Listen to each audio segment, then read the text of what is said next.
Ladies and gentlemen, welcome to your 2018 NBA Playoff First Round Game 1 highlight commentary. We start out in Golden State in a rematch of last year's Western Conference Final as the Warriors take on the Spurs. Shacked in a full Hall of Famer, JaVale McGee tells LaMarcus Aldridge, "Get that shit out of here." And much like the Garden of Eden, the Spurs gotta watch out for the snake as Kevin Durant connects on a three. San Antonio still trying to generate an offense, but it seems they've caught the attention of President Donald Trump. It seems they're gonna be relocated to the border of Mexico because they can't do nothing but put up bricks. The fans put their hands to the heavens and they ask the Lord to make it rain, and he answers with the Warriors' assault from the three-point line. Somebody call the police because there's a whole lot of flooding in Golden State. Pop, your team just got popped. Y'all lost by 21. Give up the sticks. Next, we head out to Toronto, where the Washington Wizards are taking on the Toronto Raptors. Throughout the entire first half, John Wall is working as a bank teller at the Toronto Bank. Can I have change for $1? All I got is dimes, as he dishes out 10 assists before the end of the first half. And in the second half, the Raptors and the Wizards would exchange leads like a briefing at a police department. The game would be decided by Connect Four.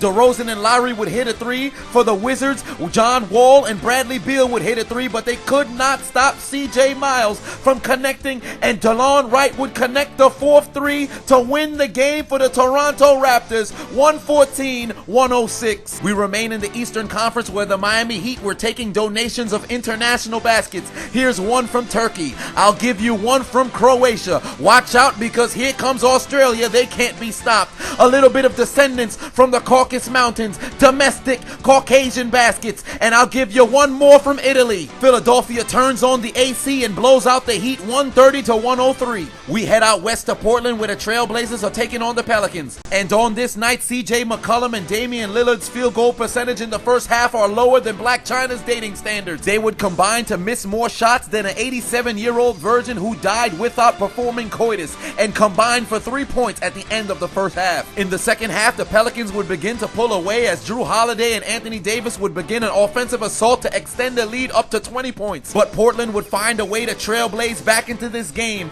as McCollum and Lillard would find their stroke and combine for 34 points in the second half to bring them within one possession. But get that shit out of here. The ball is blocked by Drew Holiday. Blazers lost.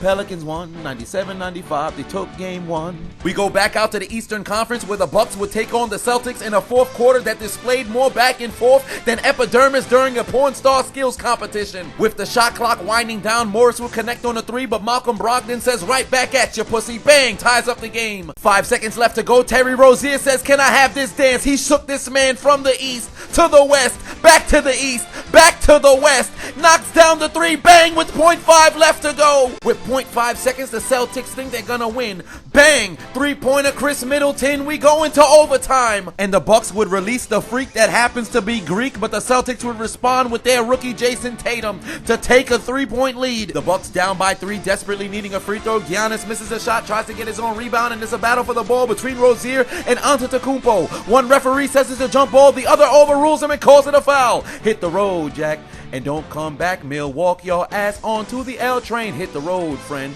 You lost 113-107. We head out to Cleveland, where the defending Eastern Conference champion Cavaliers are taking on the Pacers. And born ready, Brooklyn's finest Lance Stevenson slams it home. Activates TMO2. Headbutt, motherfucker. But back would come the Cavs and LeBron James. And unlike Adolf Hitler, he'd make a living in the paint. Hit on top. Use rapid spin. 2 points for the king. Hit on top again. Gotcha, bitch. 2 points for LeBron. And he tells Lance Stevenson, "I thought you was born ready, but your defense is a zygote." The Cavs would try to eradicate and erase a 20-point deficit as Kevin Love would connect on a 4-point play, but the Indiana Pacers released their ace in the hole. "I now bestow upon you the strength of the Black Panther.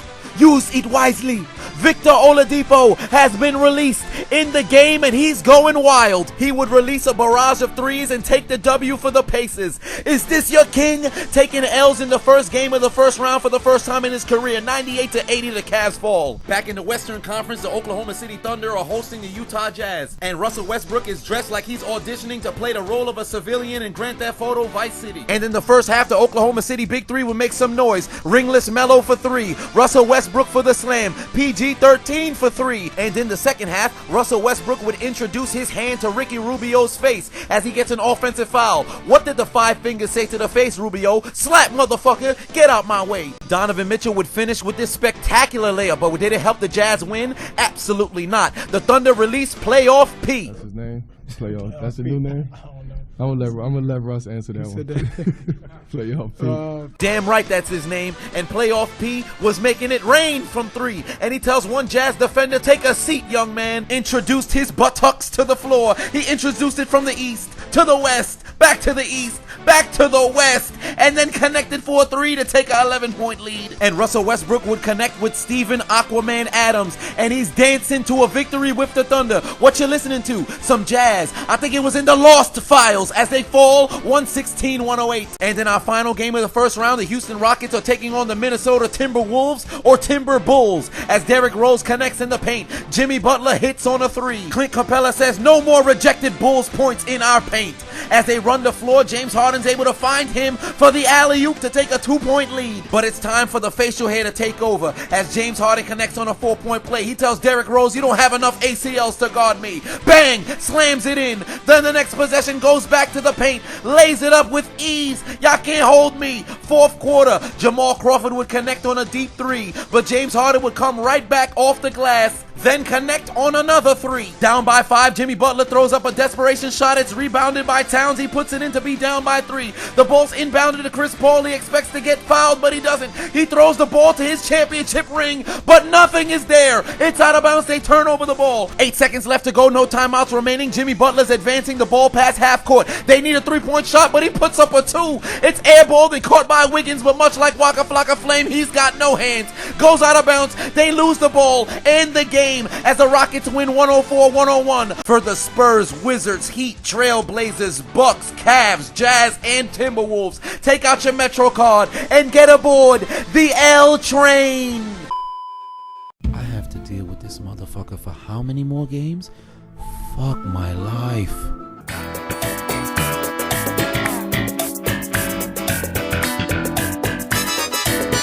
What the hell wrong with them? So what, son?